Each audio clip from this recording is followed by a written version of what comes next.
Good evening बच्चों। आज हम अकाउंटिंग रेशियो अपने सेशन 2 में हैं और सेशन 1 में जैसे कि आपने देखा हमने लिक्विडिटी और सॉल्वेंसी रेशियो को सीखा था। आज की इस सेशन में हम एक्टिविटी और प्रॉफिटेबिलिटी के बारे में बात करेंगे। हमारे बोर्ड्स रिवीजन सेशन में अकाउंटिंग रेशियोज बहुत ही एक इम्पॉर्टेंट सेगमेंट है, एक बहुत इम्पॉर्टेंट चैप्टर है। ये आपके वाइवा में भी हेल्प करेगा और बोर्ड्स में तो हेल्प करेगा ही करेगा। तो let's start with the accounting session 2। इसमें हम एक्टिविटी और प्रॉफिटेबिलिटी के बारे में बात कर रहे हैं। इससे पहले मैंने लिक्विडिटी और सॉल्वेंसी के लिए ऑलरेडी रिकॉर्ड कर दिया, वो आप देख सकते हैं। Let's start with this. तो सबसे पहले activity, bye name is clear activity. ठीक है, तो जब भी एक्टिविटी होगी, एक्टिविटी को हम टर्नओवर भी बोलते हैं। तो एक्टिविटी जब भी बोलेंगे तो it indicates the performance of the business. ये बिजनेस के परफॉर्मेंस से बेस्ड होता है। these ratios are expressed in terms of times। Main चीज इंपॉर्टेंट है, एक्टिविटी का मतलब है कुछ ना कुछ हम करना। जब हम कुछ करते हैं तो डेफिनेटली इसका कनेक्शन कहीं ना कहीं परफॉर्मेंस से रिलेटेड होता है। ये कैलकुलेटेड होता है on the basis of times. इसमें 4 रेशियोज हमारे को पढ़ने हैं। पहला है इन्वेंट्री टर्नओवर रेशियो, दूसरा है ट्रेड रिसीवेबल टर्नओवर रेशियो, तीसरा है ट्रेड पेबल टर्नओवर रेशियो और चौथा है working capital turnover ratio. Activity और टर्नओवर रेशियो का हम देखें तो ये inventory, trade receivable, trade payable और वर्किंग, यहाँ 4 रेशियोज हमारे को पढ़ने की जरूरत है। Inventory turnover ratio, it determines the number of times inventory is converted into revenue from operation. Lower ratio is danger and higher ratio is good.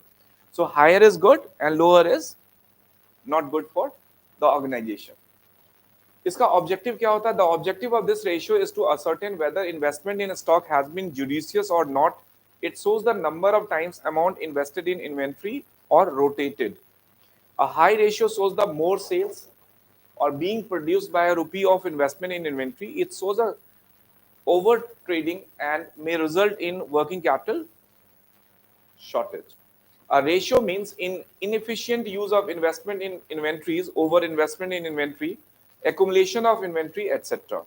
Inventory turnover ratio का formula जो होता है बच्चों, cost of revenue from operation upon average inventory होता है। Again I repeat, cost of revenue from operation upon average inventory होता है। Cost of revenue from operation को समझने के लिए, रेवेन्यू फ्रॉम ऑपरेशन जिसको हम सेल्स पहले बोलते थे, रेवेन्यू फ्रॉम ऑपरेशन में से ग्रॉस प्रॉफिट को माइनस कर दोगे तो आ जाएगा। रेवेन्यू फ्रॉम ऑपरेशन में ग्रॉस लॉस को प्लस कर दोगे तो आ जाएगा। Opening inventory plus net purchases plus direct expenses less closing inventory करोगे तो ये cost of revenue from operation आपका आ जाता है। एवरेज इन्वेंट्री की भी बात करूं तो एवरेज का मतलब ही होता है maximum plus minimum divide by 2। सो यहाँ ओपनिंग इन्वेंट्री मैक्सिमम के फॉर्म में होती है, क्लोजिंग इन्वेंट्री मिनिमम के फॉर्म में एज्यूम करते हैं, divide by 2।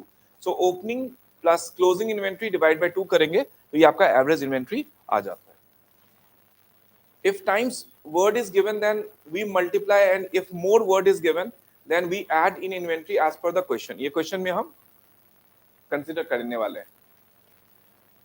Trade receivable turnover ratio, it expresses the relation between the credit revenue from operation and trade receivable। ये आपके क्रेडिट रेवेन्यू फ्रॉम ऑपरेशन और आपके ट्रेड रिसीवेबल से है। ट्रेड रिसीवेबल हमने ऑलरेडी जब बैलेंस शीट हम पढ़ रहे थे उस टाइम में हमने बहुत अच्छे से समझ लिया था कि trade receivable is being classified into 2 parts, debtors and bills receivable. तो जो नेट क्रेडिट सेल्स हम करते हैं इसका डायरेक्टली कनेक्शन किससे होता है? डेटर्स से होता है या बिल्स रिसीवेबल से होता है? I mean overall trade receivable से इसका कनेक्शन होता है। Higher turnover ratio means speedy collection from trade receivable. ठीक है, significance क्या हो सकता है? This ratio indicates the number of times trade receivable are turned over in a year in relation to credit sales. It shows how quickly trade receivable are converted into cash and the efficiency in collection amount due against trade receivable. A high ratio is better since it shows that debts are collected more promptly. A lower ratio shows inefficiency in collection or increased period and more investment in debtors than required. इसका formula होता है trade receivable turnover ratio का, net credit revenue from operation upon average trade receivable.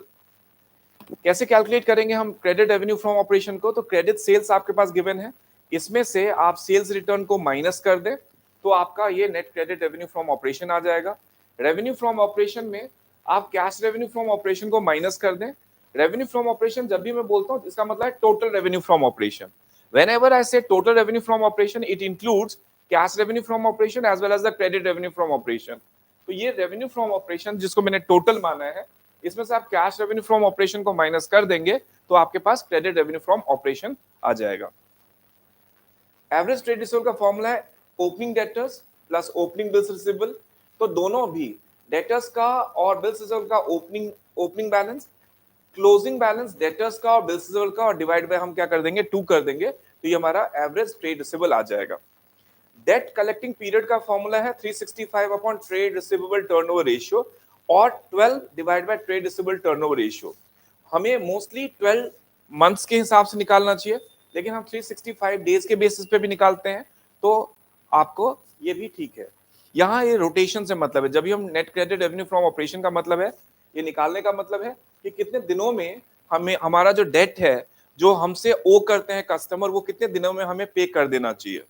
क्योंकि आपको पता है कि आप क्रेडिट में बेचते रहो और वो स्टक हो जाए, इसका मतलब है कहीं ना कहीं हमारा जो इन्वेंट्रीज है वो एक जगह से स्टक हो गया है। तो बेसिकली जब भी जितनी भी मूवमेंट उसकी होती रहेगी उसी से हमारा प्रॉफिट बनता रहेगा, और वही टर्नओवर कंटिन्यू करके हमारे प्रॉफिट में एक अच्छा कंट्रीब्यूट कर सकता है, और वही प्रॉफिट हमारा फिर नेट प्रॉफिट और फाइनली ओवरऑल फर्म का जो प्रॉफिट है उसको स्ट्रेंथन कर सकता है।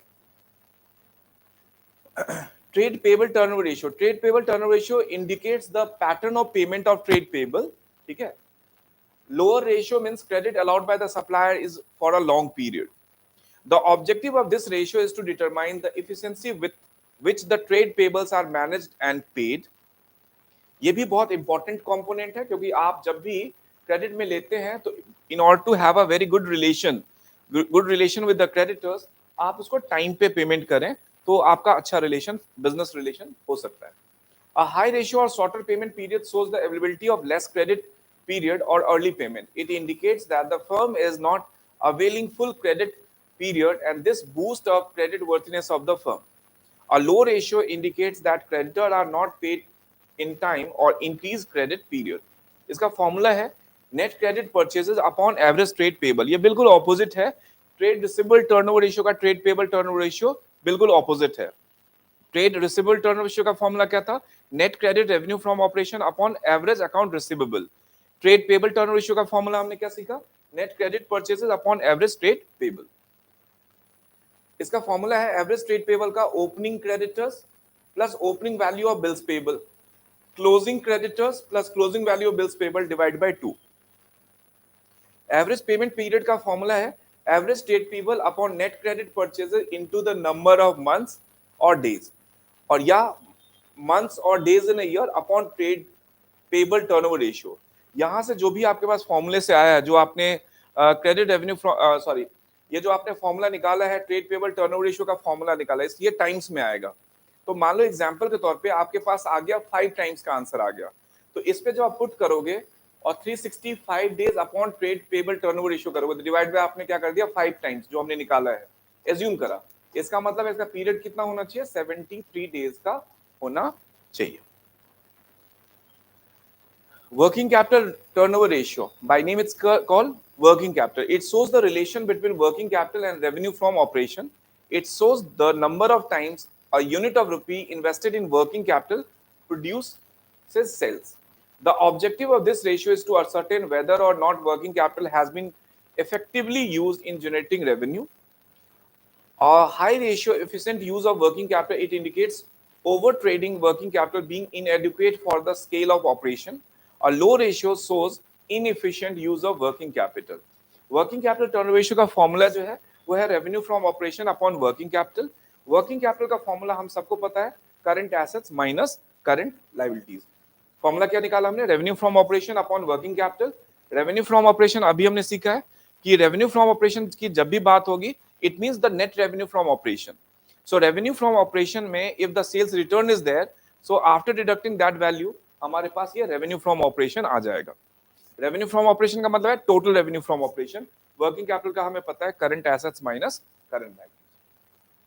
अब देखिए कुछ क्वेश्चंस हमने लिया है और इस क्वेश्चंस को समझते हैं। हमारे पास ओपनिंग इन्वेंट्री है 92,400 की, क्लोजिंग इन्वेंट्री है हमारे पास 67,600 की, purchases 2,75,200, revenue from operation 5 lakh and revenue from operation return, sales return जो है वो 20,000 का आपके पास इंफॉर्मेशन में गिवन है। हमारे को निकालना क्या है बच्चों, इन्वेंट्री टर्नओवर रेशियो निकालना है। सो इन्वेंट्री टर्नओवर रेशियो निकालने के लिए बड़ा सिंपल सा अच्छा सा काम ये है, हम पहले तो हमें cost of revenue from operation चाहिए। इसका फॉर्मूला क्या होता है, पहले वो फॉर्मूला लिख लेते हैं। तो ये है इन्वेंट्री टर्नओवर रेशियो, फिर इसकी कैलकुलेशन हम करते हैं, इन्वेंट्री टर्नओवर रेशियो। तो इसका फॉर्मूला है बच्चों cost of revenue from operation, cost of revenue from operation, from operation upon average inventory. ये वही है एवरेज इन्वेंट्री। जैसे पहले हमने कॉस्ट ऑफ गुड्स सोल्ड सीखा, तो सिमिलरली इसको हम cost of revenue from operation बोलते हैं। तो एवरेज इन्वेंट्री हो गया। अब हमें दो चीज निकालनी है बच्चों, एक तो निकालना है cost of revenue from operation, दूसरा निकालना है हमें एवरेज इन्वेंट्री। तो सबसे पहले मैं यहाँ cost of revenue from operation निकालता हूँ, जिसको मैं इन शॉर्ट वर्किंग नोट्स में कॉर्फो बोल सकता हूँ, cost of revenue from operation. इसका फॉर्मूला क्या होता है, ओपनिंग इन्वेंट्री प्लस परचेजेस, ठीक है, लेस क्लोजिंग इन्वेंट्री। तो ओपनिंग इन्वेंट्री आपके पास कितना दिया हुआ बच्चों, 92,400 is the amount of opening inventory. Purchases का जो अमाउंट है वो है 2,75,200 एंड क्लोजिंग इन्वेंट्री का जो अमाउंट आपके पास आ रहा है वो हमारे पास है 67,600 की क्लोजिंग इन्वेंट्री है, ठीक है। तो इसकी कैलकुलेशन कर लेते हैं, ये हमारा कॉर्फो आ जाएगा। नेक्स्ट हमारा है एवरेज इन्वेंट्री का। तो एवरेज इन्वेंट्री के लिए हमें करना क्या है, simply opening plus closing divide by 2, opening plus closing divide by 2। तो आपके पास ओपनिंग इन्वेंट्री कितनी दे रखी है, 92,400 की दे रखी है। क्लोजिंग इन्वेंट्री कितनी दे रखी है बच्चों, 67,600 की दे रखी है, डिवाइड बाय 2। सो इससे आपका दोनों वैल्यू आ जाता है। इसको कैलकुलेट कर लेते हैं। तो इसमें कैलकुलेट आप करें तो आपके पास है 92,400, 92,400 का आपके पास, ठीक है। और परचेजेस हमारे पास 2,75,200 का, और आपके पास क्लोजिंग इन्वेंट्री है 67,600 की। तो ये हमारा टोटल आ गया 3 लाख रुपीस का cost of revenue from operation आ गया। इसी तरह से हम एवरेज इन्वेंट्री भी कैलकुलेट कर लें तो 92,400 का आपके पास ओपनिंग इन्वेंट्री है, 67,600 का आपके पास क्लोजिंग इन्वेंट्री है, और ये हम कैलकुलेट करें तो ये हमारा आ जाता है 80,000 का। तो आपके पास दोनों इंफॉर्मेशन की अवेलेबिलिटी है, तो आप कर सकते हैं 3 lakh divide by 80,000। 3 lakh is your cost of revenue from operation and 80,000 is the average inventory. तो आप इसको सिंप्लीफाई कर सकते हैं। तो आपका सिंप्लीफाई बहुत सिंपल हो गया, 30/8। तो ये हो जाएगा 3.75 टाइम्स। ये आपका आंसर आ गया। Is that clear? ठीक है। नेक्स्ट हमने देखा कि from the given information calculate the inventory turnover ratio, revenue from operation. Sales हमारे पास कितना दिया हुआ है, 2 लाख रुपए का सेल्स दिया हुआ है। ग्रॉस प्रॉफिट हमारे पास 25% दिया हुआ है। Opening inventory was 1/4 of the value of closing inventory and closing inventory was 40% of revenue from operation. तो देखो हर चीज कुछ ना कुछ कनेक्टेड है इसमें। सबसे पहले प्रॉब्लम क्या आएगी कि रेवेन्यू फ्रॉम ऑपरेशन जैसे 2 लाख रुपए का दिया हुआ है और आपके पास ये 25% है, तो आपको सोचना होगा कि ये ग्रॉस प्रॉफिट के ऊपर ग्रॉस प्रॉफिट जो है कॉस्ट प्राइस पे है, सेलिंग प्राइस पे है, कुछ भी मेंशन नहीं होता, सेलिंग प्राइस पे होगा ये। तो सबसे पहले आपको रेवेन्यू फ्रॉम ऑपरेशन में से ग्रॉस प्रॉफिट आप निकाल देंगे तो आपका क्या आ जाएगा, cost of revenue from operation आ जाएगा। देखो अल्टीमेटली निकालना क्या है, मैं इन्वेंट्री टर्नओवर रेशियो निकालना है। तो सबसे पहले देखिए प्रॉब्लम जब भी इस तरह की है तो सबसे पहले इसका फॉर्मूला लिख दीजिए एंड उसके बाद कैलकुलेशन करने के लिए निकल जाइए, तो आपका आंसर बहुत अच्छे से आ जाता है। तो देखो ये इन्वेंट्री टर्नओवर रेशियो की हम बात कर रहे हैं। इन्वेंट्री टर्नओवर रेशियो का फॉर्मूला जो है वो क्या है, cost of revenue from operation divide by average inventory. ठीक है बेटा, तो ये बड़ा सिंपल सा कंडीशन है, आप देखें। तो इसमें मुझे दो चीज कैलकुलेट करना है। सबसे पहले मुझे cost of revenue from operation को कैलकुलेट करना है, तो मैं वर्किंग नोट में अपने cost of revenue from operation को कैलकुलेट करना स्टार्ट करता हूँ। तो इसके लिए मेरे पास जो अवेलेबिलिटी है उस अवेलेबिलिटी को मैं लूँ, तो मैं रेवेन्यू फ्रॉम ऑपरेशन में से ग्रॉस प्रॉफिट को माइनस कर दूं, ग्रॉस प्रॉफिट को माइनस कर दूं, तो I will come to know about the cost of revenue from operation. आप देखें कि आपके पास रेवेन्यू फ्रॉम ऑपरेशन जो है वो 2 लाख रुपीस का दिया हुआ है एंड ग्रॉस प्रॉफिट का हम देखें तो ये हमारा 25% ऑफ रेवेन्यू फ्रॉम ऑपरेशन कह रहा है। तो 2 लाख और 25% का आपने निकाला, तो 2 लाख में से आपने 50,000 को माइनस कर दिया, ठीक है। तो ये आपका आ गया cost of revenue from operation 1,50,000 आ गया, एक कंपोनेंट आपको हमें मिल गया। दूसरा कंपोनेंट निकालने के लिए हमें एवरेज इन्वेंट्री निकालने के लिए हमें opening plus closing divide by 2 करने की जरूरत है। हमारा फॉर्मूला जो है वो क्या है, ओपनिंग इन्वेंट्री, ठीक है जी, plus closing inventory divide by 2। तो कैसे निकालेंगे उसके बारे में हम बात करते हैं। एक प्रॉब्लम हमारा सॉल्व हो गया है। देखिए बोला है opening inventory was 1/4 of the value of closing inventory, ठीक है जी, and closing inventory was 40% of the revenue from operation, ठीक है। सो क्लोजिंग इन्वेंट्री की मैं बात करूं तो क्लोजिंग इन्वेंट्री के बेसिस पे ही आपका ओपनिंग इन्वेंट्री निकलने वाला है। तो देखिए ये 40% सेल्स का है, तो 40% if you could calculate on sales that would be how much, 80,000। Agreed. तो ये आपका क्लोजिंग इन्वेंट्री कितना हो गया बेटा, 80,000 रुपीज का हो गया है। अब मैं ओपनिंग इन्वेंट्री की बात कर रहा हूं, तो ओपनिंग इन्वेंट्री क्या है, जो मेरा क्लोजिंग इन्वेंट्री है उसका ये 1/4 है। तो बहुत सिंपली आप निकाल सकते हो आप, तो इसका क्या हो जाएगा 1/4 of 80,000, so it should be how much, 20,000 का ये आपका ओपनिंग इन्वेंट्री हो गया। तो अब आपके पास दोनों चीज अवेलेबल है, इसको हम यहाँ बिठा लेते हैं।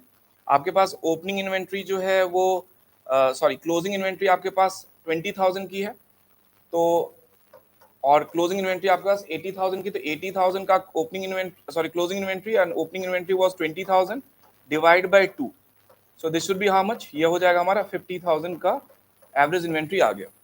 तो यहाँ हम देखें तो हमारे पास cost of revenue from operation कितना आ गया, 1,50,000 का आ गया। एवरेज इन्वेंट्री कितने की आ गई, 50,000 की आ गई। So basically the answer is of 3 times.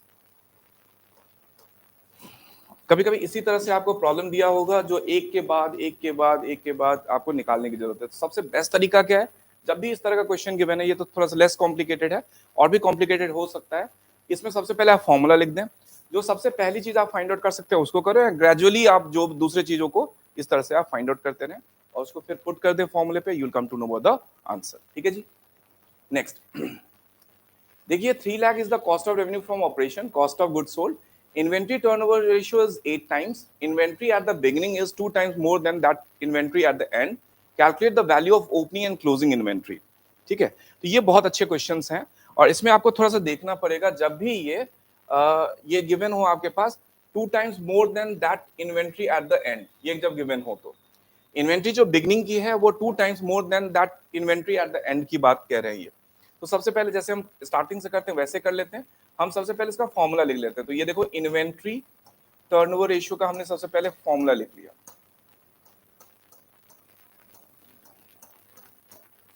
Inventory turnover ratio का हमने फॉर्मूला लिख लिया। तो फॉर्मूला क्या है हमारे पास, cost of revenue from operation upon average inventory, ठीक है जी।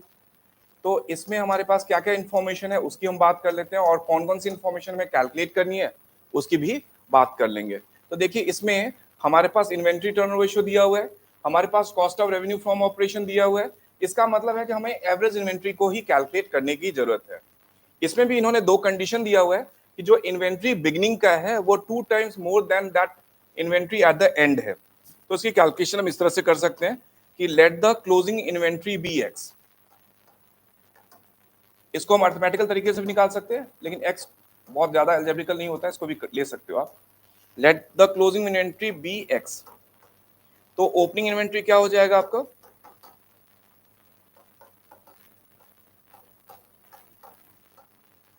ये हो जाएगा x प्लस 2x। बोला है 2 times more than that inventory at the end. तो इन्वेंट्री एट द एंड को हमने क्या माना, x माना, और ये उससे भी 2 टाइम्स ज्यादा है। तो वो जितना है वो तो है, उसके बाद भी 2 टाइम्स ज्यादा है, तो ये x प्लस 2x हमने कर लिया है। अब देखिए इन्वेंट्री टर्नओवर रेशियो आपके पास, ये तो आपने एक वर्किंग नोट्स में बना लिया, इसको मैं छोटा सा डब्बे में डाल देता हूँ। अब ये 8 टाइम्स है और cost of revenue from operation कितने का है आपके पास, 3 लाख का है, ठीक है। एवरेज इन्वेंट्री के लिए क्या करेंगे, opening plus closing divide by 2। तो ओपनिंग कितना है, x plus 2x plus x divide by 2 जो कर रहे हो, इसको आप चाहो तो यहाँ आप डायरेक्टली इसको मल्टीप्लाई कर सकते हो, ठीक है। तो ये आपने इसको सॉल्व कर लेना है। तो ये 8x plus 16x plus 8x equals to 6 lakh, ठीक है जी। अब ये हम टोटल इसका कर लेते हैं, तो ये हमारा हो गया 32x। तो x की वैल्यू जो हम निकालते हैं तो 6 लाख अपॉन 32 से इसकी वैल्यू निकल जाएगी, और ये कौन सा क्या आ जाएगा हमारे पास, ये क्लोजिंग इन्वेंट्री आ जाएगा। ये हमारे पास क्या आ जाएगा, क्लोजिंग इन्वेंट्री। तो आप देखें कि 6 लाख को डिवाइड बाय आपने 32 से करना है, तो ये हो जाएगा 18,750, और ये आपकी क्या आ गई, क्लोजिंग इन्वेंट्री आ गई है। और ओपनिंग इन्वेंट्री जो है उसको कैलकुलेट करें हम तो कितने टाइम्स ज्यादा हो जाएगा, x प्लस 2 भी कर सकते हो, या आप उसको डायरेक्टली 3x भी कर सकते हो, क्योंकि कायदे से इन दोनों को आप प्लस कर लो तो ये 3x हो जाता है। ठीक है जी। सो ये हो जाएगा 18,750 इंटू 3। सो 18 3 54, और ये हो जाएगा 750 into 2 2250। So it should be how much, 56,250 rupees. तो आपके ओपनिंग इन्वेंट्री का वैल्यू 56,250 का है, और क्लोजिंग इन्वेंट्री का वैल्यू आपके पास 18,750 का है। This is a very good question we have. ठीक है, next, calculate inventory turnover ratio from the following. Opening inventory is rupees 20,000, purchases rupees 2,40,000, closing inventory 60,000, giving reason which of the following transaction will increase, decrease or will have no changes. तो देखो, जब आप goods purchase करते हो तो क्या होता है, सबसे पहले ये देखो ध्यान से। इससे भी पहले मैं आप लोगों को एक चीज बताना चाहूंगा कैसे कंपेयर करोगे। तो सबसे पहले जो ऊपर वाली इंफॉर्मेशन है वो अपने अपने लिए आप सॉल्व करके रख लो। तो देखो, ओपनिंग इन्वेंट्री दिया हुआ है, परचेजेस दिया हुआ है, क्लोजिंग इन्वेंट्रीज आपके पास 60,000 का दिया हुआ है। ठीक है, तो इसका फॉर्मूला क्या होता है, इसका फॉर्मूला होता है cost of revenue from operation upon average inventory. तो सबसे पहले इसको फॉर्मूले को आप निकाल लो। तो देखो, इसको निकालने के लिए हम क्या कर सकते हैं, कॉर्फो अपॉन एवरेज इन्वेंट्री। ठीक है जी, ये हम अपने रेफरेंस के लिए निकाल लेते हैं, ताकि उसके बेसिस पे हम समझ सकें कि हमारा क्या और हर जगह क्या होने वाला है। तो देखो, बड़ा सिंपल सा है। कॉर्फो निकालने के लिए हम जब चलेंगे तो हमारा ओपनिंग इन्वेंट्री जो दिया हुआ है वो 20,000 का दिया हुआ है। ठीक है जी, हमारे पास जो परचेजेस दिया हुआ है वो 2,40,000 का दिया हुआ है, और हमारे पास क्लोजिंग इन्वेंट्री जो है वो 60,000 की क्लोजिंग इन्वेंट्री है। और डिवाइड जब करेंगे तो opening plus closing divide by 2, so 20 plus 60 80 divide by 2 करेंगे आप तो 40,000 ये आ जाएगा। ठीक है जी। सो 260 माइनस 60, 2 लाख डिवाइड बाय 40, तो ये डायरेक्टली मैं निकाल रहा हूँ। ये हमारे पास जो एग्जिस्टिंग इन्वेंट्री टर्नओवर रेशियो है वो क्या है, 5 टाइम्स की एग्जिस्टिंग इन्वेंट्री टर्नओवर रेशियो हमारे पास है। क्लियर है जी, ये हो गया। अब देखो, गुड्स परचेज जब आप 40,000 का करोगे तो ये कैसे इसको अफेक्ट करेगा, ये बहुत अच्छी समझने वाली बात है। देखो, जो गुड्स परचेज करोगे 40,000 से, तो ये कहां कहां अफेक्ट करेगा ये समझें आप। सबसे पहले आपका जो परचेजेस है उसको इंक्रीज कर देगा। एक सेकंड, जो आपका परचेजेस है उसको इंक्रीज कर देगा। आप देख सकते हो, आपका जो परचेजेस है उसको ये इंक्रीज कर देगा। ठीक है, जैसे मैं मान लो फर्स्ट कंडीशन का लेता हूं, तो मैं आपको समझाना चाहता हूं। यहाँ देखो, गुड्स परचेजेस बोला है, तो इसमें कैसे होगा, ये इंक्रीज कैसे करेगा, डिक्रीज कैसे करेगा। These are the very important term, और इस पर्टिकुलर एक्टिविटी रेशियो में इन्वेंट्री टर्नओवर रेशियो के ऊपर पूछा जाएगा, तो थोड़ा सा कैलकुलेट करना पड़ेगा, आपको समझना पड़ेगा इनिशियली, सो दैट कि इसका आप आंसर लिख सकते हो। जैसे देखो, गुड्स परचेज 40,000 करा तो क्या हमारा चेंज होगा, तो समझो, हम ऐसे जब निकालें तो मैं आपको समझाने के लिए बता रहा हूँ। 20,000 का हमारा ओपनिंग इन्वेंट्री, इसमें कोई चेंज नहीं होगा। हमारा जो क्लोजिंग परचेजेस है वो 2 लाख का, सॉरी 240 का ऑलरेडी है, और जब आप परचेज करोगे 40,000 का मोर, तो आपके पास ये कितना हो जाएगा, 280 का हो जाएगा। सिमिलरली क्लोजिंग इन्वेंट स्टॉक में भी हमारा 60,000 से बढ़ के कितना हो जाएगा, ये 1 लाख रुपीज से बढ़ गया। तो अल्टीमेटली आप देखो कि इसमें कोई भी चेंज नहीं आया। क्यों? क्योंकि जितने से आपने परचेजेस को प्लस करा है, जितने से परचेजेस में उसकी वैल्यू ऐड करी है, सिमिलरली वैल्यू आपने क्लोजिंग इन्वेंट्री में क्या कर दिया है, माइनस कर दिया है। क्योंकि आप जब परचेज करोगे तो आपका परचेज इंक्रीज होगा, तो सिमिलरली उसको आप जब सेल नहीं करोगे, it is not given in the question, तो आपका जो क्लोजिंग स्टॉक है वो उतने से ऑटोमेटिकली क्या हो जाएगा, वो भी स्टॉक एट द एंड में शामिल हो जाएगा। लेकिन फर्क क्या पड़ेगा कि आपका जो क्लोजिंग स्टॉक है वो 60 से बढ़ के कितना हो गया, 1 लाख का हो गया। पहले आपके पास एवरेज इन्वेंट्री कितने का था, 40,000 का था, अब कितना हो जाएगा, 20 प्लस 1 लाख, 120 डिवाइड बाय 2, सो 60,000 का आ जाएगा। और पहले 2 लाख को हम 2 लाख को डिवाइड करते थे पहले 40,000 से, अब हम इसको डिवाइड करेंगे 60,000 से, तो डेफिनेटली इस कंडीशन में आपका रेशियो क्या हो जाएगा, डिक्लाइन हो जाएगा। क्या हो जाएगा, ये रेशियो आपका डिक्लाइन हो जाएगा, रिड्यूस हो जाएगा। ठीक है जी। इसी तरह sale of goods for 25,000, cost price इसकी 30,000 की है, इसको आप समझो। ये जब करोगे तो बड़ा सिंपल सा है, आपके क्या क्या फर्क पड़ने वाला, पहला है, दूसरा आप देख लो कि आपके ओपनिंग इन्वेंट्री में कोई फर्क नहीं पड़ेगा, 20,000 का है। परचेजेज जो 240 का है इसमें से 30,000 का कॉस्ट का आपने बेच दिया, तो ये इसका फर्क कितना हो गया, कम हो गया, ये 210 का हो जाएगा। और आपके पास जो इन्वेंट्री क्लोजिंग इन्वेंट्री 60 की पड़ी हुई है उसमें से भी 30 निकल जाएगा, तो बचेगा कितना, ये 30,000 ही बचेगा। तो इट मींस कि यहाँ फर्क नहीं पड़ा, क्योंकि जितने से हमने एडिशन वाले को कम करा है उतने से हमने सब्ट्रैक्शन वाले को भी कम कर दिया है, तो यहाँ फर्क नहीं पड़ा। फर्क कहाँ पड़ेगा वो सोचो, उससे हमारा इंक्रीज और डिक्रीज डिसाइड होगा। फर्क कहाँ पड़ेगा, तो ये जो आपके पास क्लोजिंग इन्वेंट्री पहले 60,000 की थी, सिंस इसमें से 30,000 का स्टॉक आपने बेच दिया, तो now the closing inventory stand for only 30,000। तो आपके पास ओपनिंग 20 है और क्लोजिंग आपका 60 से कम होकर 30 हो गया, तो 20 प्लस 30 डिवाइड बाई 2, सो ये 25,000 का हो जाएगा बच्चों। ठीक है, सो आप 2 लाख को डिवाइड बाय 25 करेंगे तो ये आपका 8 टाइम्स आ जाएगा। आपका जो ओरिजिनल रेशियो है उस किससे कंपेयर कर रहे हो आप, 5 टाइम्स से कंपेयर कर रहे हो, जो आपका ओरिजिनल रेशियो है। अब कितना हो गया, 8 टाइम्स हो गया। इसका मतलब रेशियो क्या हो जा रहा है इसके लिए रेशियो इंप्रूव हो रहा है। ठीक है, इसी तरह से देखना चाहिए आपको। नेक्स्ट है decrease in the value of closing inventory by ₹20,000। तो देखो इसमें क्या कह रहा है कि आपकी क्लोजिंग इन्वेंट्री की वैल्यू 20,000 से कम हो गई, यही वाला कहानी आ रहा है। बस इसमें क्या होगा कि ये जो 60 का है ये कितना हो जाएगा, 40 का हो जाएगा। बात समझ में आ गई जी, ठीक है। और आपके पास यहां भी जो होगा ये भी इसमें भी कम हो जाएगा। तो बेसिकली इसका जब आप रेशियो निकालोगे, एक बार निकाल भी लेते हैं इसका। आपने करा है decrease in the value of closing inventory by ₹20,000।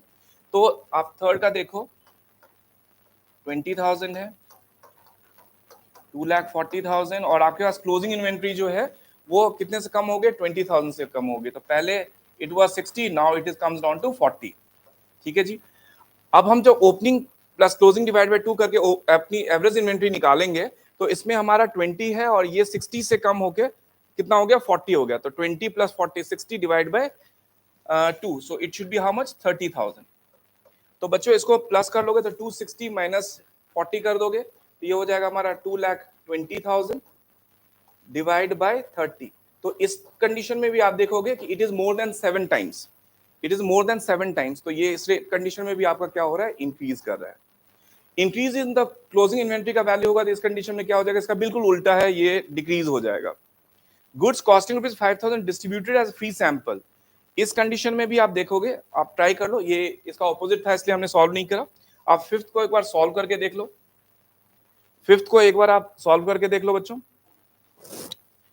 Fifth बहुत सिंपल सा है, इसमें जब हम फिफ्थ वाले को निकालेंगे तो हमारे पास ओपनिंग स्टॉक का 20,000 का ही है, हमारे पास जो परचेजेस है वो कितने का, 240, लेकिन हमने इसमें से 5,000 को डिस्ट्रीब्यूट कर दिया है एज फ्री सैंपल, तो it will reduce our purchases by 5,000, तो ये 235 का हो गया बेटा।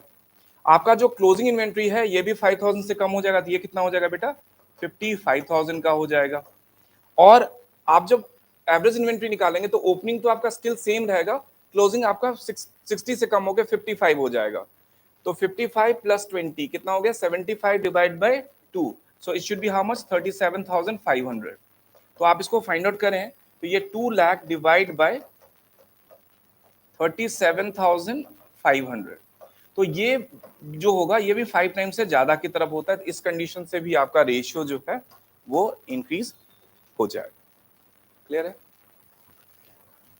Next one is on the basis of the following information calculate trade receivable turnover ratio, average collection period, trade payable turnover ratio and average payment period।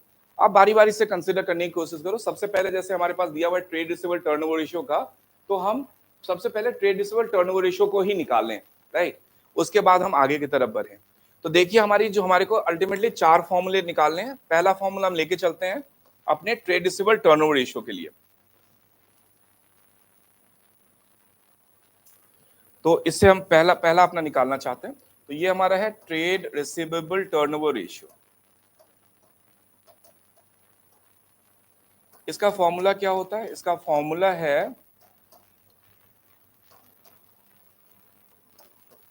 Net credit revenue from operation, revenue from operation upon average account receivables, average accounts receivable. या average trade receivable भी आप इसको लिख सकते हो। तो बेटा इसके लिए आपको क्या क्या चाहिए आप उसकी बात कर लेते हैं। तो सबसे पहले आपको रेवेन्यू फ्रॉम ऑपरेशन चाहिए। तो रेवेन्यू फ्रॉम ऑपरेशन आपने ले लिया, यहाँ कितना ले लिया 5,25,000 का रेवेन्यू फ्रॉम ऑपरेशन आ गया अपना। और हमारे पास डेटर्स गिवन है और हमारे पास बिल्स रिसीवेबल गिवन है, ठीक है। तो डेटर्स भी गिवन है और बिल्स रिसीवेबल गिवन है, तो इसको हम सम अप कर लेते हैं। तो डेटर्स है हमारे पास 54,000 का और बिल्स रिसीवेबल हमारे पास 6,000 का। तो ये हमारा टोटल कितना हो गया 54 प्लस 6, तो ये हमारा हो गया 60,000। अच्छा, इसमें हमारे पास डेटर्स और इसका सिंस ओपनिंग डेटर्स और क्लोजिंग डेटर्स नहीं दिया हुआ है, opening bill receivable closing bill receivable नहीं दिया हुआ है, तो सिर्फ डेटर्स को और बिल रिसीवेबल को प्लस करेंगे, डिवाइड बाय 2 आपको नहीं करना है। डिवाइड बाय 2 कब करते हैं, एवरेजिंग कब करते हैं, जब ओपनिंग बैलेंस और क्लोजिंग बैलेंस दोनों गिवन होता है। तो they have given you only one balance, they haven't mention opening कितना है क्लोजिंग कितना है। तो आप इस कंडीशन में डेटर्स का 54 और बिल रिसीवेबल का 6,000 प्लस कर लीजिए, डिवाइड बाय 2 नहीं करना है आपको। तो डिवाइड बाय क्या कर देंगे आप 60,000 कर देंगे, तो you will come to know the answer. ठीक है जी, तो ये 3 से कैंसिल हो गया जी, और इसको हम डिवाइड कर लेते हैं। तो 525 डिवाइड बाय 60, तो ये आ जाएगा बच्चों आपका 8.75 टाइम्स। ठीक है, ये आपका आंसर आ गया। अब दूसरा क्वेश्चन में हमारा क्या है, हमारा दूसरा क्वेश्चन कहता है कि एवरेज कलेक्शन पीरियड भी निकाल दो। ठीक है जी, वो भी निकाल देते हैं। तो एवरेज कलेक्शन पीरियड का जो फॉर्मूला होता है वो होता है 365 डेज, या आप इसको 12 मंथ्स में भी कर सकते हो। 365 days upon trade receivable turnover ratio, upon trade receivable turnover ratio.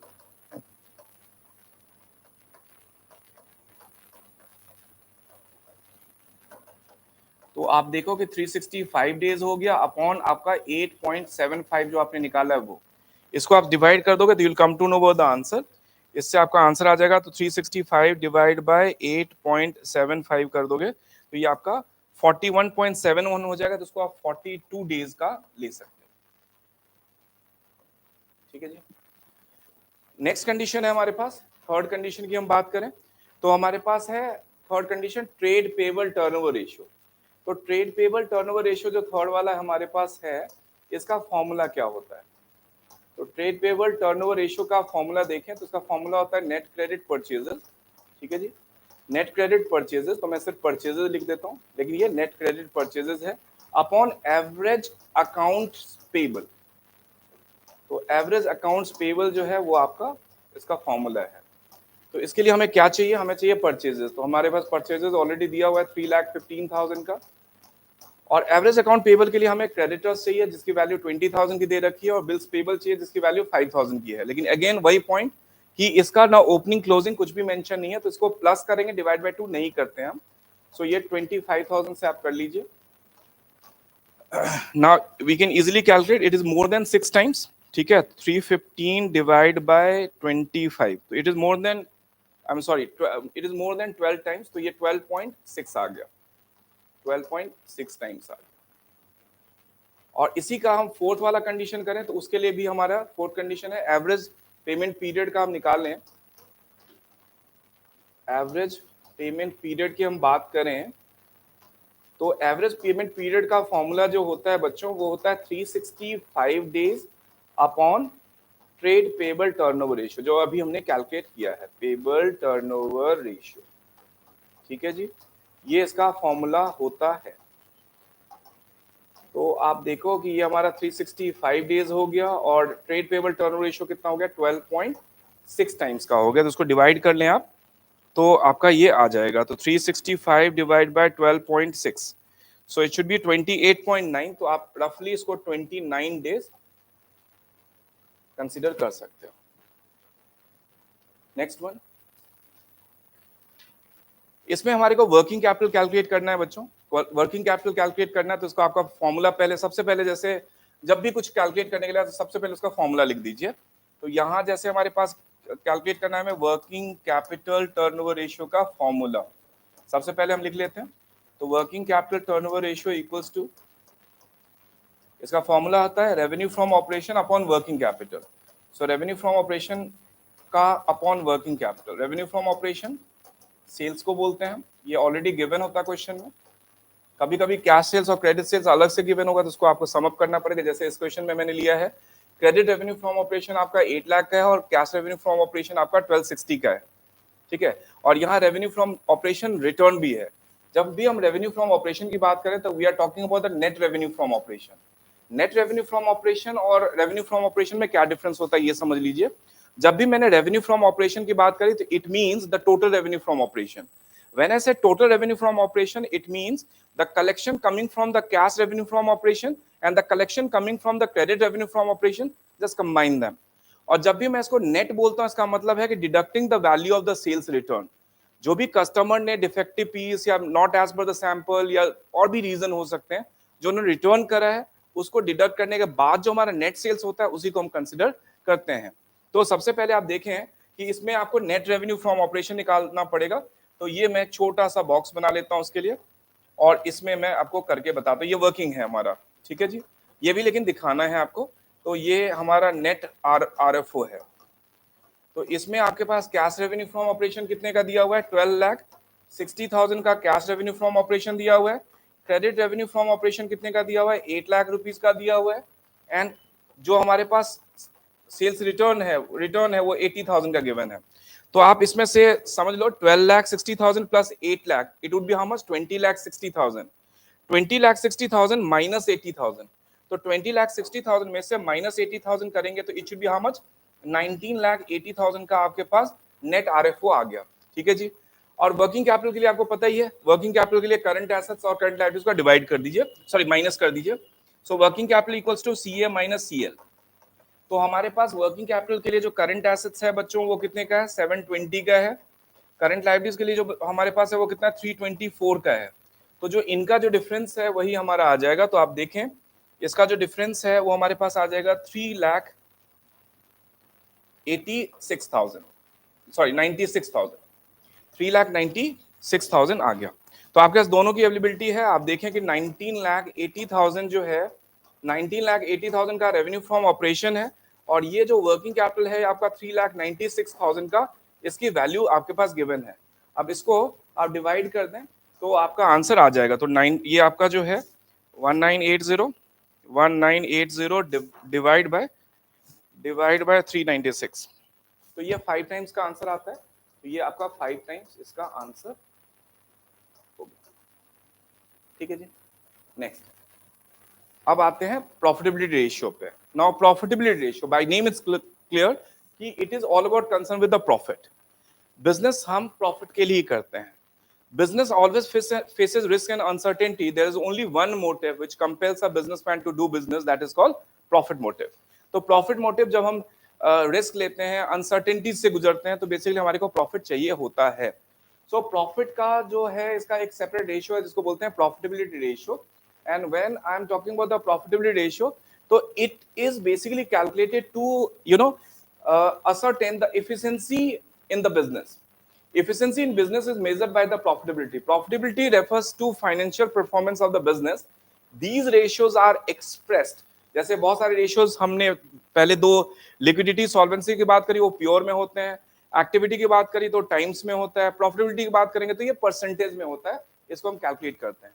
इसके जो रेशियोज हैं ऑपरेटिंग, इसके जो रेशियोज हैं, पहला है ग्रॉस प्रॉफिट रेशियो, दूसरा है आपका operating profit ratio, operating ratio, net profit ratio और ROI जिसको हम रिटर्न ऑन इन्वेस्टमेंट भी बोलते हैं, रिटर्न ऑन इन्वेस्टमेंट, और we can also call it return on capital employed. तो ये आपके पास हो गया gross profit, operating ratio, operating profit ratio, net profit ratio and return on investment, और we can also call it return on capital employed, ठीक है जी। Let's talk about the gross profit ratio. Gross profit ratio establishes the relationship between the gross profit and revenue from operation. This ratio shows the profit margin on goods sold. क्योंकि आपको पता है gross profit कैसे निकालते हैं, revenue from operation में से cost of revenue from operation करते हैं, तो जो उसका मार्जिन होता है, जो उसका डिफरेंस होता है, वही आपका ग्रॉस प्रॉफिट होता है। The main objective of computing this ratio is to determine the efficiency with which production, purchases, sales operation are carried on. Higher gross profit is better as it leaves higher margin to meet operating expenses and creation of reserves. Gross profit जब आपके पास higher रहता है तो आप जो operating expenses करते हैं, जैसे जो office and administrative selling and distribution expenses करते हैं, तो उसका एक मार्जिन ज्यादा आप भी रख कर सकते हो। सपोज आपने बिजनेस के एक्सपेंशन में आपने सेलिंग एंड डिस्ट्रीब्यूशन पे ज्यादा खर्च कर दिया, तो उसका भी स्कोप आपके पास ग्रॉस प्रॉफिट जब हायर रहेगा तो उसको भी आप इसको इंक्लूड कर सकते हो, राइट। तो ये हो गया। तो ग्रॉस प्रॉफिट के लिए होगा gross profit upon net revenue from operation. Gross net revenue from operation मैंने अभी आपको एक्सप्लेन कर दिया कैसे कैलकुलेट करते हैं। तो total revenue from operation minus sales return, ठीक है जी। ऑपरेटिंग रेशियो का है फॉर्मूला, पहले इसका मतलब समझ लेते हैं। Operating ratio establishes the relation between operating cost cost of revenue from operation plus operating expenses. देखो, इसको ऑपरेटिंग कॉस्ट को जब हम समझते हैं ना, जैसे हम ऑपरेटिंग कॉस्ट को जब भी हम समझेंगे तो ऑपरेटिंग कॉस्ट का मतलब सिर्फ एक वर्ड है ऑपरेटिंग कॉस्ट, लेकिन ऑपरेटिंग कॉस्ट को हम जब इलैबोरेट करते हैं तो इसका मतलब होता है cost of revenue from operation और ऑपरेटिंग एक्सपेंसेस का combined value, ठीक है, and revenue from operation. The objective is of computing this ratio is to assess the operational efficiency of the business. Lower operating ratio is better because it leaves higher profit margin to meet non-operating expenses, to pay divided, etc. A rise in the operating ratio indicates decline in efficiency. जैसे मैंने बताया operating ratio का formula जो होता है वो operating cost upon revenue from operation होता है। जब भी मैं ऑपरेटिंग कॉस्ट की बात करता हूं तो cost of revenue from operation plus operating expenses. जब भी मैं ऑपरेटिंग एक्सपेंसेस की बात करता हूं तो office and administrative expenses and selling and distribution expenses का जो कंबाइंड वैल्यू होता है उसी को हम ऑपरेटिंग एक्सपेंसेस बोलते हैं। Cost of revenue from operation तो आपको निकालना आता है। नेक्स्ट है operating profit ratio. Operating profit ratio means measures the relation between operating profit and revenue from operation. The objective of computing this ratio is to determine operational efficiency of the business. An increase in the ratio over the previous period shows improvement in the operational efficiency of the business enterprises. देखो, इसका एक formula जो एक question है ये हर time लगभग आता है कि operating profit, we know that operating profit ratio plus operating ratio will give you 100. Again I repeat, operating profit ratio plus operating ratio will give you 100. So suppose if operating profit ratio is 75, so what is the value of operating ratio? तो इसका जब भी कुछ भी आपको निकालना पड़ेगा तो 100 माइनस दैट रेशियो कर देंगे। Operating profit ratio operating ratio का जो कंबाइंड वैल्यू होता है वो 100 होता है। मेरा क्वेश्चन है कि ऑपरेटिंग रेशियो मेरा 75 का है, तो 100 में से 75 आप माइनस कर देंगे तो आपका ऑपरेटिंग प्रॉफिट रेशियो क्या हो जाएगा? 25% का आ जाएगा। इस तरह से आप कैलकुलेट कर सकते हैं। अब ऑपरेटिंग प्रॉफिट रेशियो का फॉर्मूला है operating profit upon net revenue from operation. आपको पता है कि हमारे पास 3 प्रॉफिट होते हैं, gross profit, operating profit and net profit. तो ग्रॉस प्रॉफिट हमें पता है रेवेन्यू फ्रॉम ऑपरेशन में से cost of revenue from operation को माइनस कर दें तो will come to know about the gross profit. Operating profit का फॉर्मूला दो तरीके से कैलकुलेट कर सकते हैं आप। पहला तरीका, ग्रॉस प्रॉफिट जब गिवन हो and then you have to calculate the operating profit, तो आप क्या कर सकते हो, ग्रॉस प्रॉफिट में से अपने ऑपरेटिंग एक्सपेंसेस को माइनस कर दो, which includes the office and administrative and selling and distribution का combined expense plus operating income को कर दो, तो ये आपका ऑपरेशनल ऑपरेटिंग प्रॉफिट आ जाता है। दूसरा फॉर्मूला इसका ये हो सकता है कि नेट प्रॉफिट गिवन हो, इस with the help of net profit आपको ऑपरेटिंग प्रॉफिट कैलकुलेट करना है। तो नेट प्रॉफिट में आप नॉन ऑपरेटिंग एक्सपेंसेस को ऐड कर लो और नॉन ऑपरेटिंग इनकम को आप सब्ट्रैक्ट करो। Again I repeat, net profit जब गिवन हो और ऑपरेटिंग प्रॉफिट निकालना हो तो नेट प्रॉफिट में आप नॉन ऑपरेटिंग एक्सपेंसेस को ऐड कर लो और नॉन ऑपरेटिंग इनकम को सब्ट्रैक्ट कर दो, you will come to know about the operating profit. ठीक है जी। नेक्स्ट है नेट प्रॉफिट। नेट प्रॉफिट आपको दो बेसिस पे कैलकुलेट कर सकते हैं, पहले इसके बारे में समझ लेते हैं। नेट प्रॉफिट क्या होता है? नेट प्रॉफिट का मतलब ही होता है exact amount of profit, we can also call it final profit, इसको हम बोल सकते हैं फाइनल प्रॉफिट भी बोलते हैं। Net profit ratio establishes the relation between net profit and revenue from operation. It relates revenue from operation to net profit after operational as well as non-operational expenses. Non-operational expenses को ही हम non-recurring expenses बोलते हैं। जो operational expenses का मतलब क्या होता है? ये routine expense होता है जो आपको day to day basis पे करना पड़ता है। और ये जो non-operational expenses हैं ये basically non-recurring expenses हैं जो day to day basis पे नहीं होती, लेकिन once in a blue moon या कभी इस तरह से हो जाता है। अब आप इसका एग्जाम्पल जानना चाहोगे तो loss on sale of machinery कर लो, ठीक है। तो मशीनरी में we are not dealing, we are dealing in the product जो मैन्युफैक्चरर होता है मशीनरी से। तो कभी किसी मशीनरी को हमने डिस्कार्ड करना है और उस मशीन को डिस्कार्ड करने के टाइम हमारे को लॉस हो गया, so this must be a non operational expense, non-operational loss. Net profit is an indicator of overall efficiency of the business. Higher the ratio, better the business. Definitely आपके पास higher ratio है तो आप better the business चला रहे हैं. And increasing the ratio over the previous period shows improvement in the operational efficiency, and decline means the alternative otherwise. Net profit ratio का formula है net profit upon net profit, net revenue from operation into 100 into 100 इसकी value है. अब you might have a question in your mind, कभी कभी बच्चे के mind में होता है सर ये नेट प्रॉफिट बिफोर टैक्स होता है या नेट प्रॉफिट आफ्टर टैक्स होगा. तो देखो जब भी नेट प्रॉफिट निकालते हो फॉर एज पर बी, मैंने बहुत सारे ऑथर में भी देखा कुछ नेट प्रॉफिट बिफोर टैक्स लिखते हैं, कुछ net profit after tax, but net profit after tax होना चाहिए. आप सीबीएसई की बात करो क्योंकि हम सिर्फ सीबीएसई को फॉलो करते हैं या आईएससी को फॉलो करते हैं, तो बेसिकली उनके गाइडलाइंस के हिसाब से इसको net profit after tax upon revenue from operation करना चाहिए. क्योंकि नेट प्रॉफिट बिफोर टैक्स इसलिए नहीं कर सकते, टैक्स हमारे बिजनेस से बिलोंग्स नहीं करता, it has to be submitted to the government account. तो after submitting the defined tax to the government department, whatever net profit we have उसी के बेसिस पे हम कैलकुलेट कर सकते हैं. तो it should be net profit after tax upon revenue from operation into 100. Return on capital employed, इसको हम आरओआई भी बोलते हैं, रिटर्न ऑन कैपिटल एम्प्लॉयड को आरओसीई बोलते हैं और इसको हम आरओआई भी बोलते हैं. तो basically ROI shows the relation of profit before interest and tax with capital employed. The ratio assesses overall performance of the enterprises. It measures how efficiently the resources of the business are used. ROI is a fair measure of the profitability of any concern, with the result that the performance of different industries may be compared. ROI का formula है profit before interest and tax upon capital employed into multiplied by 100. ठीक है जी, इसको हम 100 से multiply कर सकते हैं. नेक्स्ट कंडीशन हमारे पास ये है, इसके फॉर्मूले हम देखें तो ग्रॉस प्रॉफिट का एक साथ में फॉर्मूला देख लेते हैं. जैसे प्रॉफिटेबिलिटी रेशियो है तो gross profit ratio, net profit ratio, operating profit ratio, operating ratio और आरओआई.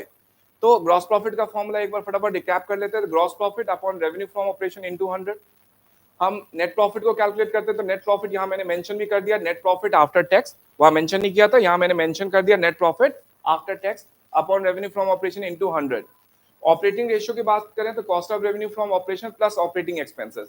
मैंने क्या कंबाइन बताया कि cost of revenue from operation plus operating expenses को कंबाइन नाम हम बोलते हैं ऑपरेटिंग कॉस्ट. तो इसका formula cost of revenue from operation plus operating expenses, या you can also say operating cost upon revenue from operation into 100. Next है हमारे पास operating profit upon revenue from operation into 100. ये हमारा ऑपरेटिंग रेशियो, प्रॉफिट रेशियो का इसका formula है. ROI का फॉर्मूला है net profit before interest and tax upon capital employed into 100. This is the formula. Non operating expenses are interest on long term borrowings, loss on sale of fixed assets. Non operating incomes are gain on sale of non current assets. तो ये basically मैंने कुछ non operating expenses और non operating income के बारे में बताया हुआ है. अब कुछ क्वेश्चन ले लेते हैं. A company earns a gross profit of 25% on cost. Its credit revenue from operation are twice its cash revenue from operation. If the credit revenue from operation is 8 lakh, calculate the gross profit. तो देखिए आपके पास जो credit revenue from operation है वो कितना 8 लाख का है, और इन्होंने बोला है कि जो credit revenue from operation है वो cash revenue from operation का डबल है. तो इसका मतलब है कि if you want to find the cash revenue from operation, तो कैश रेवेन्यू फ्रॉम ऑपरेशन और क्रेडिट रेवेन्यू फ्रॉम ऑपरेशन का ट्वाइस रिलेशन है. मतलब credit revenue from operation is twice of your cash revenue from operation. Since credit revenue from operation is given, it means cash revenue from operation इसका क्या हो जाएगा, half हो जाएगा. तो सबसे पहले तो आप फॉर्मूला लिख लीजिए. आपने निकालना क्या है, आपको ग्रॉस प्रॉफिट रेशियो निकालना है. ठीक है जी. तो ग्रॉस प्रॉफिट रेशियो में आपका जो फॉर्मूला है वो पहले लिख दीजिए, फिर देखते हैं क्या क्या हमें कैलकुलेट करना है और किस किस चीज की एबिलिटी है हमारे पास. जिसकी अवेलेबिलिटी है उसको नहीं कैलकुलेट करना है, जिसकी अवेलेबिलिटी नहीं है डेफिनेटली उससे हमें फाइंड आउट करना पड़ेगा. तो सबसे पहले हम देखते हैं कि हमारे पास रेवेन्यू फ्रॉम ऑपरेशन कितना है, और ये छोटा सा एक वर्किंग नोट हम यहाँ बना लेते हैं. तो देखिए आपको रेवेन्यू फ्रॉम ऑपरेशन का मतलब है total revenue from operation which includes cash revenue from operation plus credit revenue from operation. तो यहाँ गिवन है कि क्रेडिट रेवेन्यू फ्रॉम ऑपरेशन का, क्रेडिट रेवेन्यू फ्रॉम ऑपरेशन जो है कैश रेवेन्यू फ्रॉम ऑपरेशन का डबल है. इसका मतलब है क्रेडिट रेवेन्यू फ्रॉम ऑपरेशन का कैश रेवेन्यू फ्रॉम ऑपरेशन क्या होगा, हाफ होगा. इसको आप मैथमेटिकली हाफ करके दिखा भी दीजिए या ट्वाइस करके इसको सिंप्लीफाई करके निकाल लीजिए। मैंने डायरेक्ट निकाल लिया, इसकी वैल्यू 12 लाख रुपीज की हो गई। ठीक है जी। अब हमारे को निकालना है ग्रॉस प्रॉफिट, और ग्रॉस प्रॉफिट निकालेंगे तो ग्रॉस प्रॉफिट निकालने के लिए हमें कैसे करना पड़ेगा ये समझे। तो हमारे पास ये जो ग्रॉस प्रॉफिट है 25% कॉस्ट बोला है, ठीक है, ये 25% कॉस्ट बोला है। तो आपको निकालना पड़ेगा cost price and selling price. तो हमें निकालना क्या है, कॉस्ट प्राइस निकालना है, राइट। हमें कॉस्ट प्राइस निकालना है, तो कॉस्ट प्राइस 100 का है, तो आपका सेलिंग प्राइस कितना हो जाएगा, 125 का हो जाएगा। सेलिंग प्राइस मेरे पास 12 लाख रुपीज का गिवन है, तो मैं कॉस्ट प्राइस निकालने के लिए एक्स मान लेता हूँ। तो एक्स की वैल्यू मतलब कॉस्ट प्राइस की वैल्यू जो मैं निकालूंगा तो ये हो जाएगा 12 लाख इंटू 100 अपॉन 125। सो 25 5 जा 25 4 जा 5 से करेंगे तो ये हो जाएगा 2,40,000 का। 2,40,000 multiplied by 4 will give you how much, 9,60,000। तो आप देख सकते हो कि आपके पास जो कॉस्ट है वो 960 का है और सेलिंग प्राइस कितने का है, 12 लाख रुपीज का है। तो ये दोनों का जो डिफरेंस है वो हमारा ग्रॉस प्रॉफिट आ जाएगा। ग्रॉस प्रॉफिट की हम बात करें तो revenue from operation minus cost of revenue from operation करेंगे, तो इसका मतलब है 12 lakh minus 960 will give you how much, 2,40,000 का आपके पास ग्रॉस प्रॉफिट आ जाएगा। तो आप इसको पुट कर देना है हमें, क्योंकि हमने कैलकुलेट कर लिया है। हमारे पास ग्रॉस प्रॉफिट 240 का है, रेवेन्यू फ्रॉम ऑपरेशन हमारे पास 12 लाख का है, मल्टीप्लाइड बाय 100। तो इसमें आप देखें तो ये 3 3 4 कैंसिल हो गया, 0 0 गॉट कैंसिल, 12 1 12, 12 2 24। तो ये हो जाएगा हमारा 20% जो है ये हमारा ग्रॉस प्रॉफिट आ जाएगा। ठीक है, next, calculate the operating profit ratio from the following information. आपको क्या निकालना है, ऑपरेटिंग प्रॉफिट रेशियो निकालना है। तो सबसे पहले जो निकालना है उसका फॉर्मूला हम लिख लेते हैं। तो यहाँ हमारा फॉर्मूला है ऑपरेटिंग प्रॉफिट रेशियो का फॉर्मूला, वो सबसे पहले हम लिख लें। ऑपरेटिंग प्रॉफिट रेशियो का जो फॉर्मूला है वो है operating profit upon revenue from operation, operating profit upon revenue from operation into 100। ठीक है जी, revenue from operation, revenue from operation into 100 ये हमारा फॉर्मूला है। ठीक है, सो आप देखें कि आपके पास रेवेन्यू फ्रॉम ऑपरेशन वगैरह क्या क्या इंफॉर्मेशन गिवन है। तो देखिए रेवेन्यू फ्रॉम ऑपरेशन तो आपका 7 लाख का गिवन है। ठीक है जी, अब आपके पास ग्रॉस प्रॉफिट बोला है, 40% कॉस्ट बोला है। ठीक है, ये हमें निकालना पड़ेगा। तो चलिए हम अपना वर्किंग नोट का जो है वो यहाँ कुछ बना लेते हैं और यहाँ कर लेते हैं। तो देखिए आपको कॉस्ट प्राइस निकालना है, राइट, क्योंकि ग्रॉस प्रॉफिट निकालने के लिए selling price minus cost price करना पड़ेगा।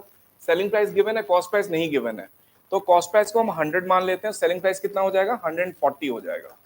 सेलिंग प्राइस की वैल्यू 7 लाख रुपीज की दे रखी है, कॉस्ट प्राइस को मैंने एक्स मान लिया, एक्स की वैल्यू से हमारा cost of revenue from operation आ जाएगा, ये बहुत इजीली आ जाएगा। एंड इसको हम कैंसिल कर ले तो 145 700। तो बेसिकली ये जो वैल्यू है हमारे पास 5 लाख रुपीज का, ये हमारा cost of revenue from operation आ गया। ठीक है जी, अब ग्रॉस प्रॉफिट हम करें तो ग्रॉस प्रॉफिट के लिए रेवेन्यू फ्रॉम ऑपरेशन में से cost of revenue from operation को हम सब्ट्रैक्ट कर दें, तो आपका जो रेवेन्यू फ्रॉम ऑपरेशन है बेटा 7 लाख का, और cost of revenue from operation आपका 5 लाख का है। इसका मतलब है ग्रॉस प्रॉफिट आपका 2 लाख रुपीज का होगा। ठीक है जी, अब आपको निकालना है ऑपरेटिंग प्रॉफिट, आपको निकालना है ऑपरेटिंग प्रॉफिट। तो ऑपरेटिंग प्रॉफिट निकालने के लिए मैंने जैसा बताया हुआ है कि ग्रॉस प्रॉफिट में से आपको ऑपरेटिंग एक्सपेंसेस को माइनस कर देना है। और ऑपरेटिंग एक्सपेंसेस के लिए भी मैंने बता दिया था कि office administrative expenses and selling expenses are the part of operating expenses. Interest on debentures is not a part of your operating expenses, ये नॉन ऑपरेटिंग एक्सपेंसेस का पार्ट है। जो भी फाइनेंशियल एक्टिविटीज से के ऊपर जो आप इंटरेस्ट पे करते हो ये आपका नॉन ऑपरेशनल एक्सपेंसेस का पार्ट होता है। तो देखिए ग्रॉस प्रॉफिट आपके पास कितनी आ गई, 2 लाख रुपए की आ गई है, और इसमें से आप अपने ऑफिस एंड एडमिनिस्ट्रेटिव एक्सपेंसेस का 30 और सेलिंग एंड एक्सपेंसेस का 16 मतलब 46,000 आपने यहां से माइनस कर देना है। तो जब इसको 46 को माइनस करोगे 2 लाख से तो ये कितना हो जाएगा हमारा 1,54,000 हो जाएगा। तो यहां हम देखें तो आपके पास ऑपरेटिंग प्रॉफिट कितना आ गया जी, 1,54,000 का ऑपरेटिंग प्रॉफिट आ गया। रेवेन्यू फ्रॉम ऑपरेशन की हम बात करें तो हमारे पास revenue from operation already 7 lakh का दिया हुआ है, एंड इनटू 100 कर देंगे तो will come to know the answer. तो ये 3 कैंसिल हो गया, ये भी कैंसिल हो गया, 7 से कैंसिल आउट कर दिया तो 7 टूजा हो जाएगा अपना 14 और ये हो जाएगा 14 फिर से, तो ये 22% का जो है हमारे पास ऑपरेटिंग प्रॉफिट रेशियो हमारा 22% आएगा। ठीक है जी। नेक्स्ट, इसमें आपको ऑपरेटिंग प्रॉफिट रेशियो भी निकालना है और आपको नेट प्रॉफिट रेशियो भी निकालना है फ्रॉम द गिवन इंफॉर्मेशन। ठीक है, तो मैं सबसे पहले ऑपरेटिंग रेशियो की बात कर लेता हूं। ऑपरेटिंग प्रॉफिट रेशियो की बात कर लेता हूं।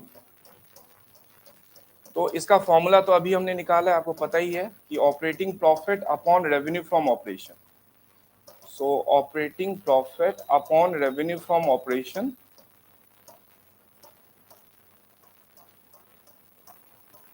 ठीक है। तो operating profit upon revenue from operation की हम बात कर लेते हैं। ऑपरेटिंग प्रॉफिट हमारे को निकालना पड़ेगा। अब हमारे पास क्या क्या है वो देख लेते हैं हम एक बार।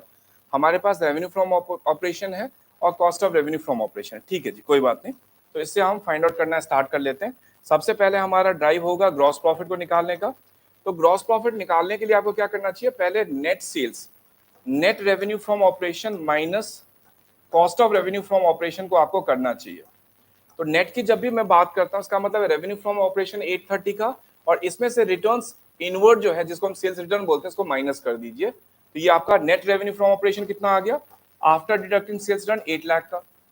इसके बाद cost of revenue from operation कितना आ जाएगा आपके पास, 5 लाख रुपीज का। तो जो डिफरेंस है वो ग्रॉस प्रॉफिट का आपके पास 3 लाख का ग्रॉस प्रॉफिट आ गया। ऑलराइट, अब हमें निकालना क्या, ऑपरेटिंग प्रॉफिट निकालना है। ठीक है, तो ऑपरेटिंग प्रॉफिट के लिए हमने सीखा था कि ग्रॉस प्रॉफिट में से आप ऑपरेटिंग एक्सपेंसेस को माइनस कर दीजिए। तो ग्रॉस प्रॉफिट में से जो आपके ऑपरेटिंग एक्सपेंसेस हैं उनको माइनस कर दीजिए और ऑपरेटिंग इनकम कुछ भी है तो उसको प्लस कर लीजिए, you come to know about the operating profit. तो आपके पास जो ग्रॉस प्रॉफिट है बेटा वो 3 लाख रुपीज का है, और ऑफिस जो एक्सपेंसेस है ये वाला और सेलिंग एक्सपेंसेस ये आपका basically direct expense, sorry indirect expense है, ऑपरेशनल एक्सपेंस है। तो इसको आप माइनस कर दीजिए 40 प्लस 18,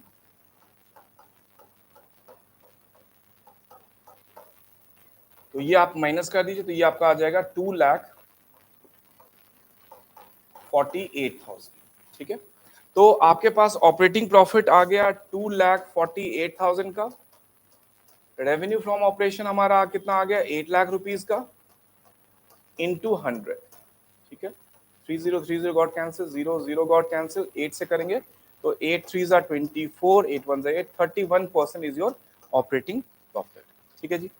अब दूसरा हमारा फॉर्मूला है कि नेट प्रॉफिट का निकालना है। तो नेट प्रॉफिट के लिए नेट प्रॉफिट रेशियो का फॉर्मूला मैंने अभी जैसे डिस्कस किया आपके साथ, नेट प्रॉफिट आफ्टर टैक्स होता है, बिफोर टैक्स नहीं, आफ्टर टैक्स होता है।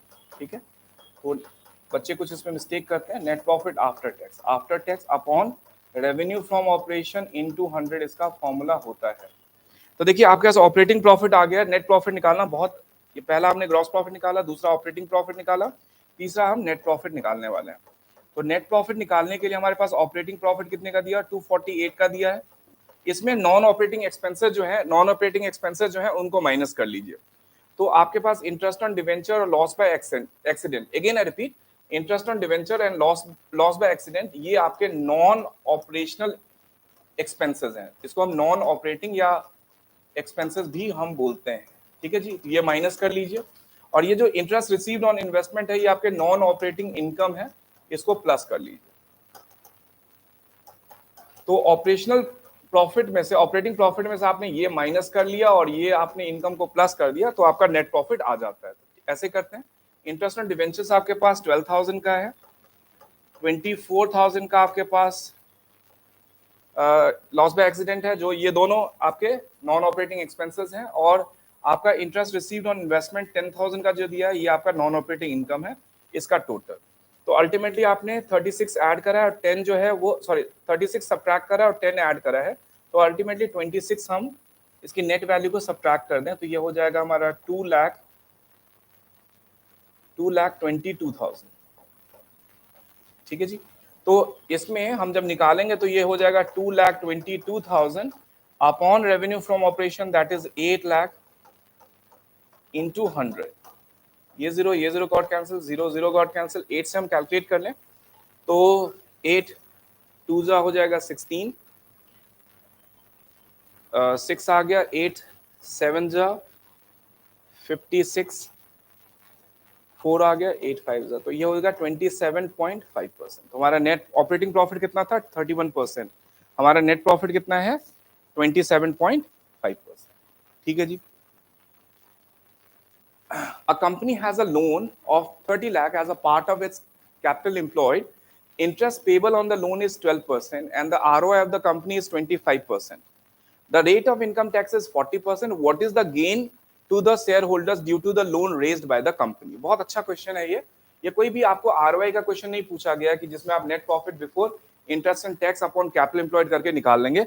इसमें बोला कि net gain to the shareholders क्या होगा, तो शेयर होल्डर्स के पास नेट अमाउंट कितना बचेगा after deducting all the expenses losses, उसके बाद क्या बचेगा उसके बारे में बात कर रहे हैं। ठीक है जी, कोई बात नहीं। तो देखो कंपनी के पास लोन कितने का 30 लाख का है, ठीक है, और कंपनी क्या कह रहा है कि आरओआई जो कंपनी की है वो कितनी है 25% की है। ठीक है, और ये जो 30 लाख का लोन लिया है ये हमारा कैपिटल एम्प्लॉयड का पार्ट है। ठीक है, तो जब हम निकालेंगे तो बड़ा सिंपल सा निकल जाएगा, हमारा जो आरओआई का फॉर्मूला होगा वो बहुत सिंपली निकल जाएगा। तो हमारे को यहाँ अपना वैल्यू निकालना हो, कैपिटल एम्प्लॉयड की वैल्यू निकालनी हो तो कैसे निकालेंगे, इट्स सिंपल। तो कैपिटल एम्प्लॉयड हमारा क्या हो जाएगा, हमारे पास जो 30 लाख है ये लोन लिया हमने और कैपिटल में बिजनेस में लगा दिया, तो 30 लाख का हो गया। और बोला कि आरओआई जो हमारा 25% का, तो 25% हम निकालें तो ये इसकी वैल्यू कितनी हो जाएगी 7.5 लाख रुपीज की हो जाएगी। ये हमारा कैपिटल एम्प्लॉयड है। ठीक है, तो ये हमारा कैपिटल एम्प्लॉयड हो गया। इसमें से आपको क्या क्या माइनस करना पड़ेगा ये देखिए। सबसे पहले आपको इंटरेस्ट पेड को माइनस करना पड़ेगा, क्योंकि इन्होंने बोला है कि जो 30 लाख का हमने लोन लिया है it carries a interest at the rate of 12%। सो 30 लाख का 12% आप फाइंड आउट करो, कैलकुलेट करो, तो it should be how much 3,60,000 हो जाएगा। तो 3,60,000 को आपने कैलकुलेट करा 12% ऑन 30 लाख, तो ये 360 आ गया। इसको डिडक्ट करने के बाद आपके पास 390 का वैल्यू आ जाएगा। दिस ये जो आप इसके बाद जो आप पे कर रहे हो वो ये टैक्स पे कर रहे हो, तो टैक्स का रेट कितना बोला इन्होंने 40%। तो 40% जो है इसका आप कैलकुलेट कर लो। तो इसका जो 3,90,000 का 40% इजिली कैलकुलेट कर लेते हैं। 3,90,000 का 40%, ठीक है जी। सो ये 1,56,000 आ गया। कितना आ गया 1,56,000। तो इसको डिडक्ट करने के बाद और इसको डिडक्ट करने के बाद जो हमारे पास वैल्यू आ गया वो है 2,34,000। तो net gain to shareholders की हम बात करें, net gain to shareholders की हम बात करें तो after deducting all the information आपके पास ये net gain to shareholders आ जाएगा। Net gain to shareholders यहां आ जाएगा। ठीक है, सो आई एम श्योर कि ये आपको समझ में आया होगा। This is it. तो हमने अकाउंटिंग रेशियोज में हमने पहला सेशन में क्लियर कर लिया। लिक्विडिटी और सॉल्वेंसी को हमने अच्छे से समझा, उसके कुछ क्वेश्चंस प्रैक्टिस करें। उसके बाद हमने सेकंड सेशन अपना रखा जिसमें हमने एक्टिविटी और प्रॉफिटेबिलिटी की बात करी। एक्टिविटी रेशियो में भी हमने कुछ क्वेश्चंस करने की कोशिश करी, फिर प्रॉफिटेबिलिटी की रेशियो की करी। इसके ऊपर और प्रैक्टिस की जरूरत है, ये हमने सिर्फ फाउंडेशन बनाया है कुछ क्वेश्चन को प्रैक्टिस करके, so that you will be able to connect with your formulae, right. इसके बाद और क्वेश्चंस प्रैक्टिस करने की जरूरत है क्योंकि बोर्ड्स है और बोर्ड्स के लिए कम टाइम है। डेफिनेटली इसके ऊपर और भी क्वेश्चंस जरूर ट्राई करें। Thank you so much, take care, God bless.